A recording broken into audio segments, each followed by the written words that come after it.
The Presidential Commission of Inquiry into SriLankan Airlines convened once again today to investigate into matters of abuse, misuse and mismanagement of the company's resources.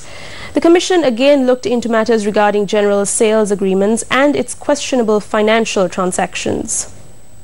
Testifying earlier today, a high-ranking official from the Bank of Ceylon stated that both Sri Lankan Catering and the wider Sri Lankan Airlines group had both used the bank as a means of leveraging their financial requirements.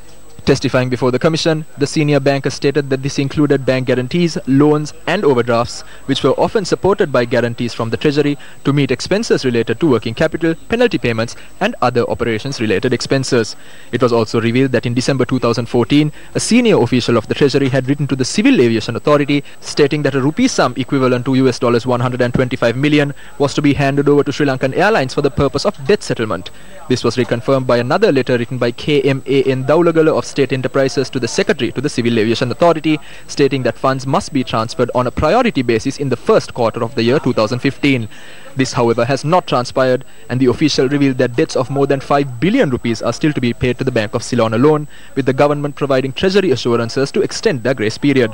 In a shocking statement, the official further went on to declare that the government expects state banks to continue funding the state carrier until such point that the airline enters into a public-private partnership. He further added that the current processes followed by state banks in this regard are not typical of commercial banks, saying that funds offered to government could be used more profitably if it were offered to the private sector.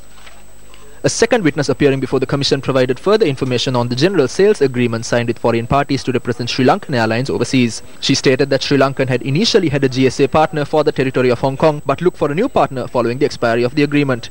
Following what was a violation of due process, then Chairman Nishantha Wickramasinghe had then intervened and recommended Pacific Air Limited to hold the GSA. Although the manual for the year 2009 states that a panel must meet and approve GSAs, no such approval was found with regard to the territory of Hong Kong.